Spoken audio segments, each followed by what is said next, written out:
శ్రీ శివాయ గురవే నమః. ఏష ధర్మ సనాతన. దశమహావిద్యలలో 8వ మహావిద్య బగళాముఖి మహావిద్య. బగళాముఖి అంటే బగళ యొక్క ముఖము కలిగిన దేవత అని అర్థం. అయితే బగళ అన్న శబ్దము నిఘంటువులలో ఎక్కడా లేదు.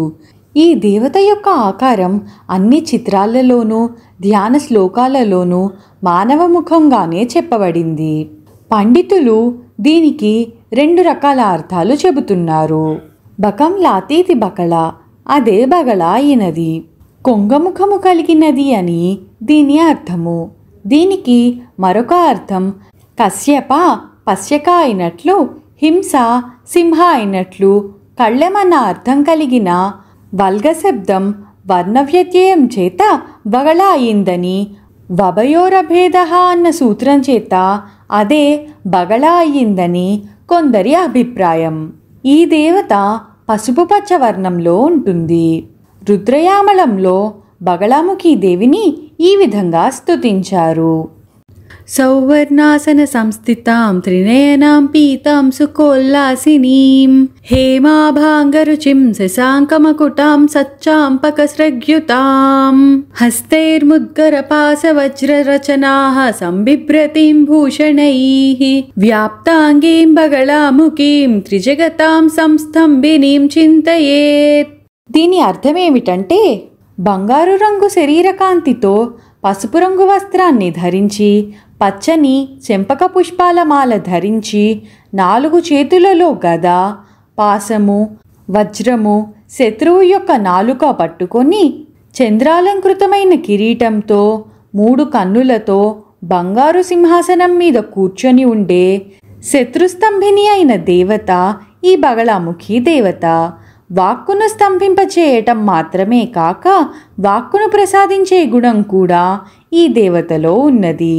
భగంవాచం లాతీతి బగళ అని కూడా కొందరు అన్వయం చెప్పారు.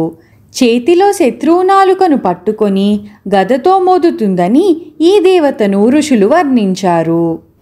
జిహ్వాగ్రమాదాయ కరేణ దేవీం వామేన శత్రూన్ పరిపీడయంతీం గదాభిఘాతేన చ దక్షిణేన పీతాంబరాఢ్యాం ద్విభుజాం నమామి.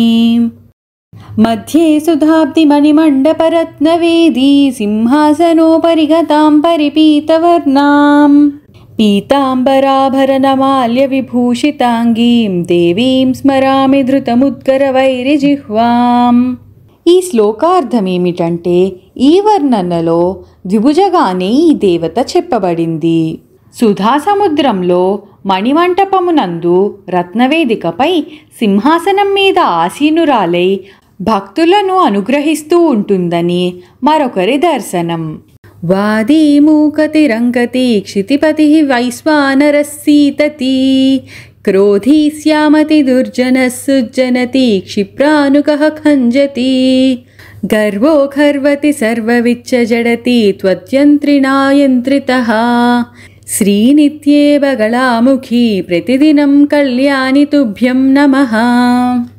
దీని అర్థమేమిటంటే, ప్రతిరోజు బగళాముఖి దేవి సాధన చేసే వారి ఎదురుగా ఎవ్వరూ వాదించలేరు. వశీకృతులైపోతారు. అగ్ని చల్లబడతాడు. కుపితుడు శాంతుడవుతాడు. దుర్జనుడు సుజనుడవుతాడు. మహావేగి నెమ్మదిస్తాడు. గర్వితుడు వినయవంతుడవుతాడు. సర్వజ్ఞుడు కూడా జడుడవుతాడు. బగళాముఖీదేవి ఉపాసన చేసేవారి ముందు ఎంతటి వారైనా తలవంచక తప్పదు.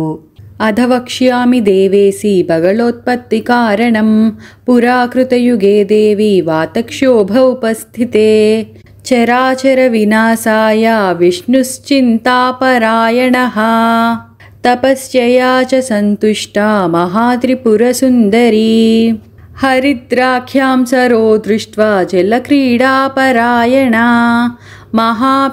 మహాపీతహృదస్యాంతే సౌరాష్ట్రే బగళాంబికా శ్రీవిద్యా సంభవం తేజో విజృంభతి ఇతస్తతః చతుర్దశీ భౌమయుతా మకారేణ సమన్వితా కులవృక్ష సమాయుక్తా వీరరాత్రి ప్రకీర్తితా తస్యామేవార్ధరాత్రౌ తు పీతహృదనివాసిని బ్రహ్మస్త్రవిద్యా సంజాతా త్రైలోక్యస్తంభినీ పరా తత్తేజో విష్ణుజం తేజో విద్యానువిద్యయోర్గతం. శ్రీవిద్యలో ఈ విధంగా చెప్పబడింది. కృతయుగంలో దారుణమైన తుఫాను వచ్చింది.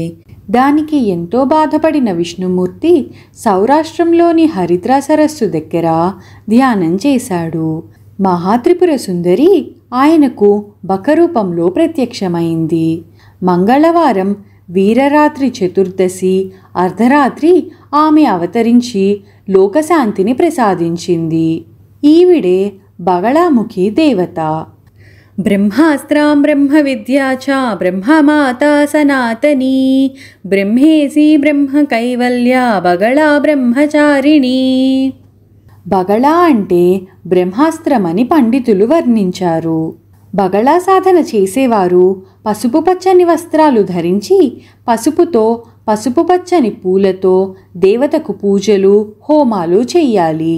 నైవేద్యం కూడా పులిహోర మొదలైన పీతవర్ణ పదార్థాలే నివేదనగా పెట్టాలి.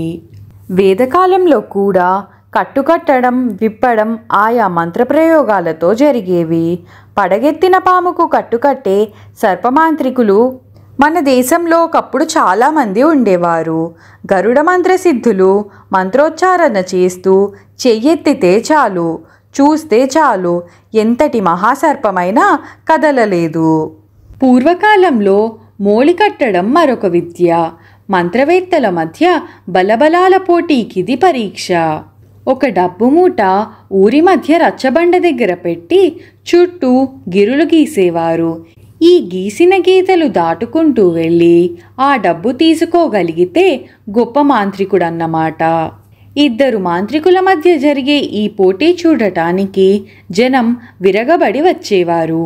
గిరిగీసిన మాంత్రికుడు పోటీదారు గిరి దగ్గరకు వచ్చినప్పుడు తన ప్రయోగ శక్తిని చూపేవారు. వచ్చినవాడి చేయి కాలు చచ్చుబడి స్తంభించిపోయేది. లేదా తన దగ్గరి చింతబరికతో నేల మీద కొడుతుంటే అవతలివాడి వీపు వాతలు పడినట్లు తట్లు తేలేవి. వీటిని తట్టుకుంటూ వెళ్ళి ఆ ప్రయోగాలకు తిరుగు చేస్తూ డబ్బును గెలుచుకునేవాళ్ళు, లేదా ఓడిపోతే డబ్బిచ్చుకునేవారు. ఒక ప్రయోజనాన్ని సాధించటానికి ఎన్నో విద్యలుండవచ్చు. స్తంభన విద్యలలో బగళాముఖి మహావిద్య శిరోమణి వంటిది.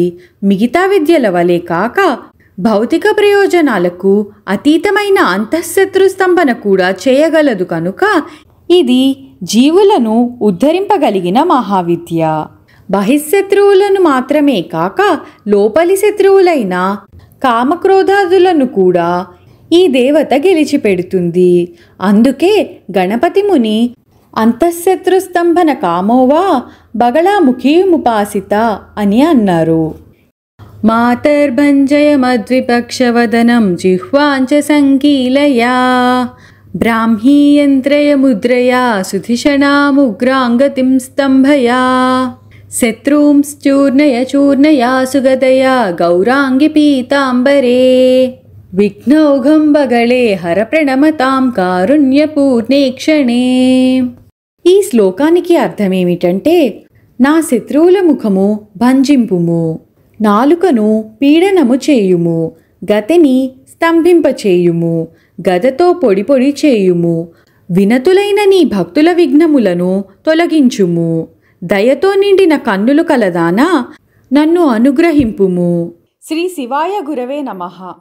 ఏష ధర్మః సనాతనః.